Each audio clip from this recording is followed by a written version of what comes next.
बहने भाई यहाँ पधारे हैं इस जो युवक युवती परिचय सम्मेलन, इस पावन झीलों की नगरी, तालों में ताल, बाकी सब तलैया कहते हैं कि भोपाल में आप सभी सामाजिक बंधु का मैं बहुत बहुत स्वागत करता हूँ।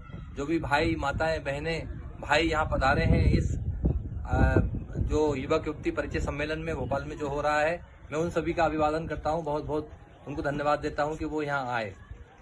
मैं आप लोगों को आज डांगी परिचय, डांगी पौराणिक कथाएं, डांगी राजाओं के बारे में, डांगी किलाओं के बारे में मैं आपको विस्तृत रूप से बताऊंगा। सर्वप्रथम मैं ये बताऊंगा कि डांगी जाति है क्या आखिर। यह आर्यवंशी, सूर्यवंशी, आदिम क्षत्रिय जाति है और हमेशा ये स्वाभिमान के लिए जी है, स्वाभिमान के लिए ही इन्होंने अपनी कुर्बानियां दी हैं, कई सर कटवाए हैं और कई सर काटे हैं। डांगी क्षत्रिय जो समाज है वो सूर्यवंशी कहलाती है और हमेशा दूसरों की मदद करने के लिए अग्रसर रहती है। आज उन्हीं के बारे में मैं आपको बताऊंगा कि डांगी शब्द कहां से प्रचलन में आया। आइए मित्रों, मैं आगे चल के आपको इस विषय में बताता हूं। जैसा कि मैंने बताया, डांगी सूर्यवंशी क्षत्रिय जाति है।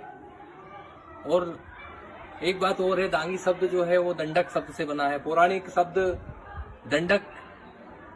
दंडक की बात की जाए तो दंडक महाजनपद के जो शासक थे वह राजा कोई और ना होकर इक्ष्वाकु थे, जो कि राम भगवान के ही वंशज थे।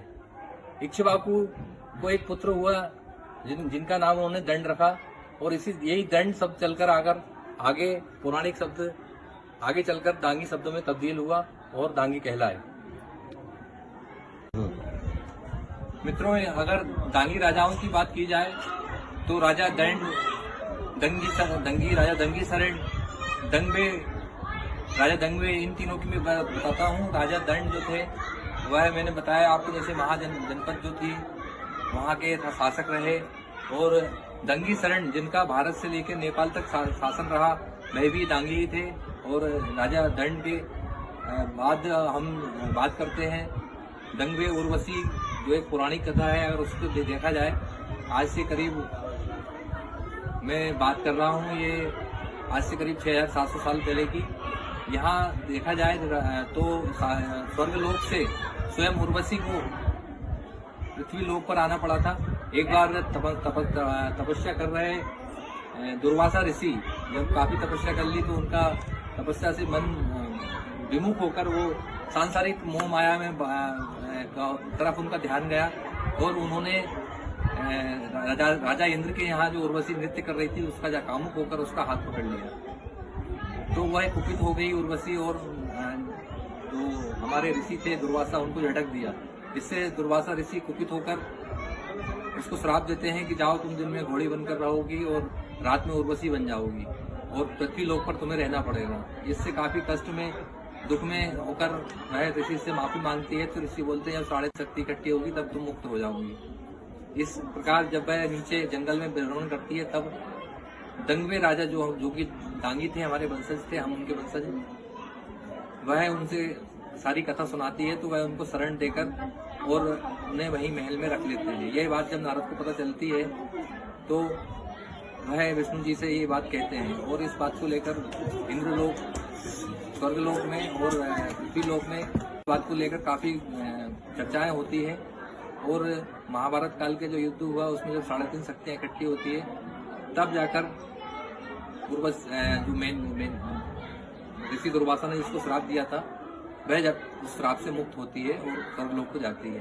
तो ऐसे हमारे पूर्वज रहे हैं, इतने महाबलशाली और इतने दिल के अच्छे रहे हैं कि जिनके यहाँ पे स्वर्गलोक से आई अप्सरा भी 1 साल तक रही। और अब आगे मैं बात करता हूँ भीम सिंह राजा की, जिन्होंने की काफी शासन किया। जो महाजनपद दंडक था उसके बाजू में ही जो राज्य हुआ करता था, वहां पर उन्होंने शासन किया। आगे चलकर मैं आपको और भी राजाओं के बारे में विस्तृत रूप से बताता हूँ।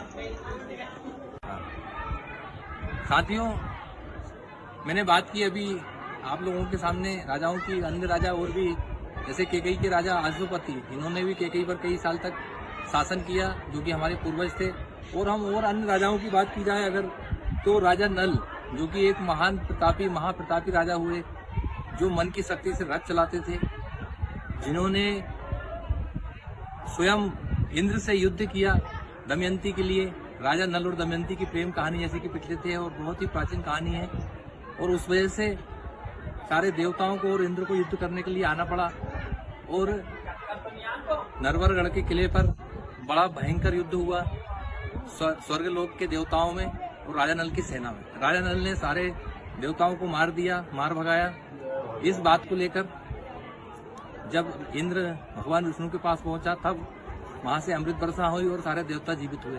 तो इतना गौरवशाली इतिहास है दांगी समाज का, इतने गौरवशाली राजा रहे हैं कि उन्होंने समय समय पर अपना पराक्रम दिखाया, स्वाभिमान की को ठेस न पहुंचे, इसलिए अपनी बहन बेटियों को बचा। अगले राजा जो हुए, राजा भूपति हुए, रत्न परीक्षित हुए, ऐसे कई राजा हुए जिन्होंने शासन किया। अब मैं किलों के बारे में आपको बताऊंगा। आइए मित्रों, जहाँ तक दांगी राजाओं के बारे में मैंने बताया, 10-12 राजाओं के बारे में, ऐसे ही 10-12 किले ऐसे हैं जहाँ दांगी ने शासन किया है, दांगियों ने शासन किया है। और अभी भी कई जगह तो दांगियों के वहाँ पर जो पुराने अपन बोलते हैं शिलालेख लगे हुए हैं कि ये कौन से दांगी राजा का ये किला रहा है। जैसे सागर का किला जो है अब पुलिस मुख्यालय बन चुका है, उसमें जो बाहर जो प्लेट लगी हुई है पुरानी, जिसको हम बीजक कहते हैं, उस पर स्पष्ट रूप से लिखा हुआ है दांगी का किला। नरवरगढ़ के किले पर ऐसे कई हम इतिहास उठाकर देखें अगर तो स्पष्ट नजर आता है कि उस वहाँ पर भी राजा नल जो दांगी जिनके हम वंशज हैं दांगी थे, उनके कई लोगों ने वहाँ पर शासन किया है, उनके पुत्रों ने, उनके आने वाली पीढ़ी ने।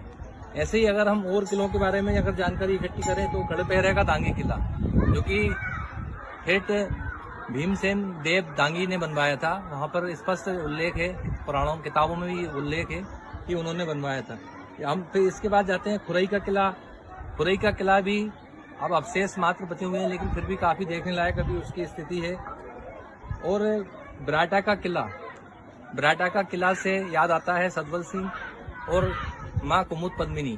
कुमुद पद्मिनी जी ने अली मर्दान जो कि एक मुसलमान था, उससे बचने के लिए जल जोहर किया था। एक हम पद्मावती कहानी सुनते हैं, उन्होंने अग्नि में जोहर किया था। लेकिन यहाँ पर दांगी राजाओं ने काफी संघर्ष किया, लेकिन अली मर्दान जो कि सूबेदार था, उससे जब सब लोग उसके हाथों मारे गए, सब दांगी राजा जिन्होंने साथ दिया था कुमुद पद्मिनी को बचाने के लिए और अपने किले को बराटा को बचाने के लिए, लेकिन ना बचा पाए। अपने स्वाभिमान की रक्षा के लिए कुमुद पद्मिनी ने भी जल में दहा कर दिया। अगला किला हम बात करें तो देवपुरी का दांगी किला, जो कि काफी विख्यात है। और फिर मुखोटा का दांगी किला, ओरछा का किला, वहां से चले तो आमेर का दुर्ग और चित्तौड़ का दुर्ग, ये महत्वपूर्ण किले जो हैं यहाँ पर दांगियों ने शासन किया है और जिनके अभी भी यहाँ पर निशान चिन्ह हमें मिलते हैं। आइए मैं आगे और विस्तृत रूप से आपको दांगियों के बारे में बताता हूँ। ऋग्वेद काल से दांगी समाज पूरे संपूर्ण भारत में धीरे धीरे फैल गया। पूरे संपूर्ण भारत में दांगी समाज है। गुजरात के दांगी, राजस्थान के दांगी, मध्य प्रदेश के दांगी, जितने भी प्रदेश हैं सारे प्रदेशों में, क्या भारत के बाहर अंतर्राष्ट्रीय स्तर पर भी दांगी समाज फैला हुआ है।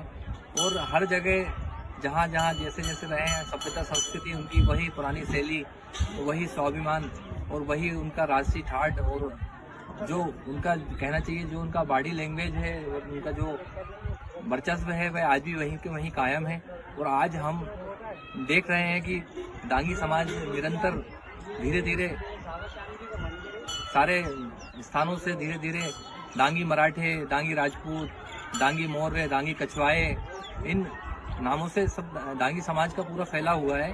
और दांगी समाज ने आज तक ऐसा नहीं है कि असहायों को मदद न की हो, हमेशा असहायों के लिए मददगार साबित हुआ है।